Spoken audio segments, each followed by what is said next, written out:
In almost every American city, thousands of kids are living on the streets due to the breakdown of the family.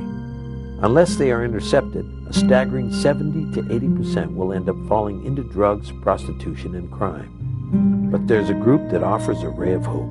Hope for Homeless Youth, an organization directed by Lee Ann and Clayton Golliher, is on the streets rescuing kids who have fled to the inner city.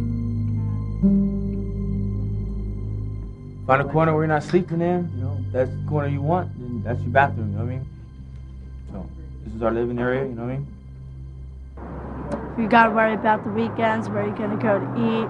You gotta worry about getting sick. There's other people who think they own the streets and try and fight with everybody. I'm gonna drink till I die, I was on the run from the law, strung out on dope, screwed everybody, had nowhere to go, and ended up hitchhiking through town on the way to somewhere else. I had already been homeless with my family before. It was interesting, and I started hanging out at the promenade. And I was raped last year. Some of you can go on the other side of the street. We give out our helpline cards. Here's our little helpline card, and you can say, if you're stranded on the streets, you need help, you need counsel, or you just need prayer, just take this. And they might not be interested, but they'll put it in their pocket. And then they might get gang raped, beat up, their friend will die of a drug overdose, they hit rock bottom. And that's when they'll call that number, see? Because I never try to talk anybody off the streets, Yeah, when they're ready to go, they'll go, see? Let's do it, man. Let's do it. Let's do it, Subway. Can I get some socks?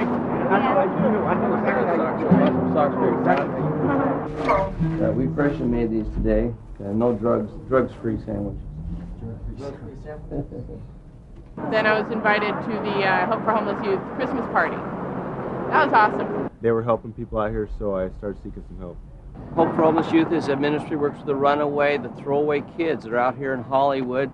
These kids you see out here behind us, a lot of them are homeless. They've ran away from home. They're products of the breakdown of the American family. There's up to 3,000 of these kids out here roaming the streets, no place to go. They eat out of dumpsters. They sleep under bridges. They live in abandoned buildings. 40% of them are throwaways. They got no family to go to.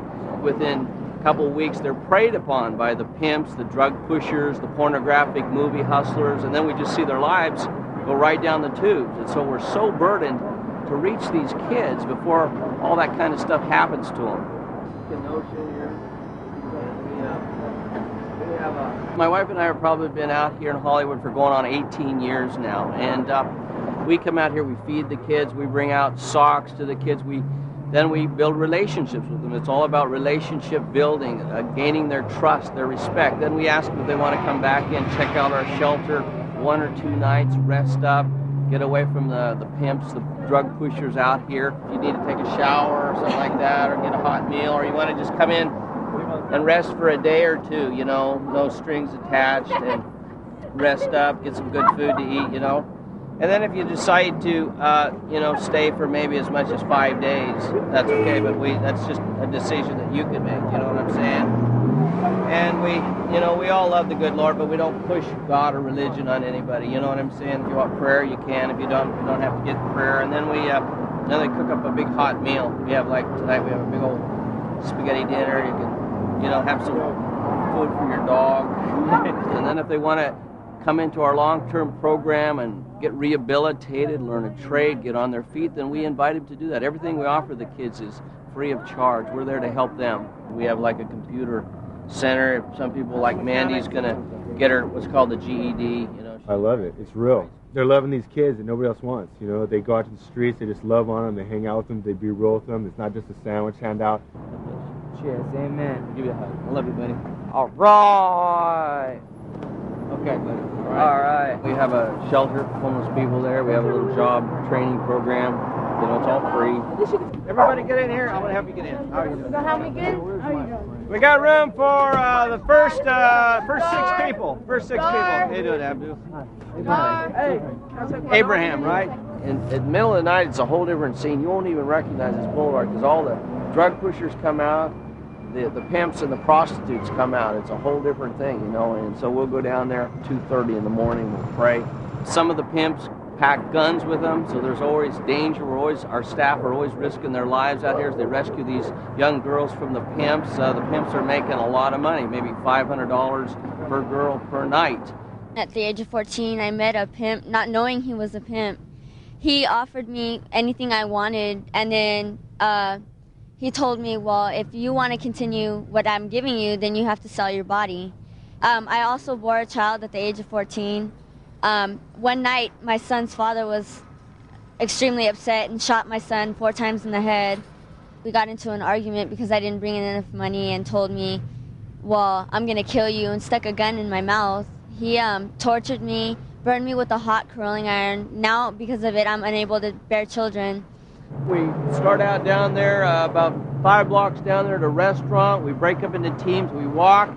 It's just unbelievable what we find out here in the middle of the night. There's up to 25 of these girls out here selling their bodies. They're as young as 13 years old out here. We're so burdened to reach these girls. They get hooked into prostitution through being threatened by the pimps. The pimps get their phone numbers of their parents. They threaten to kill their parents if they don't sell themselves. They get them hooked on a real powerful drug called crack cocaine. They got to sell themselves to support it. We're so burdened to reach these kids. A number of them, they say 10% will be actually killed out here. There's so many dangers. I mean, when I would get into a car with a man, I wouldn't know if I was ever going to come back. You know what I mean? Once you get in that car and that door slams, you have no control over whether he kills you or rapes you or whatever he wants to do with you. You know what I mean? Kenosha is just a classic gal. Ran away from home, only 18 years old. She got out here, got hooked, kind of deceived. A pimp was going to help her out, house her. Next thing is she was hooked into prostitution out here. We started coming out, building relationships with her, giving her one of our little helpline cards. She wasn't interested, but then she got raped, got threatened out here, abused. She called our number and prayed that we would come back, and sure enough, we picked her up and we were able to get her right off the streets. Where it's all at is a change of heart, okay? And we really believe that the key is the love of God reaching these girls' hearts. Many of these girls don't have a father. They don't have somebody that loves them. So we'll introduce them to Jesus Christ. They'll find that God is that father they never had, I just want to touch other people's lives with my testimony. Help them as much as possible because they need it. I got a meal for you back there, all right, buddy?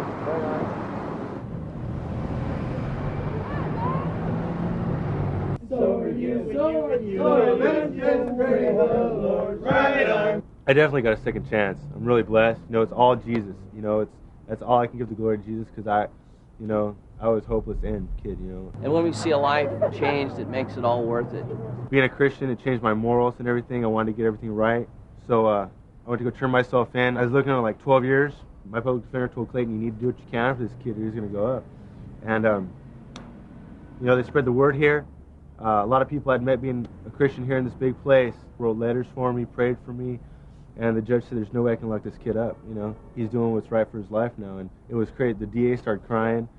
We just have a lot of physical needs, financial needs to run the place. We're not necessarily supported by the city, the state, any organization. So our finances, the need for vans, the need for more workers that just want to get out here and make a difference in these kids' lives. Jesus in me, plus Jesus in you, it's so easy. Clayton Golliher is determined to rescue the kids others have thrown away. Hope for Homeless Youth has become a haven of safety, love, and a new future.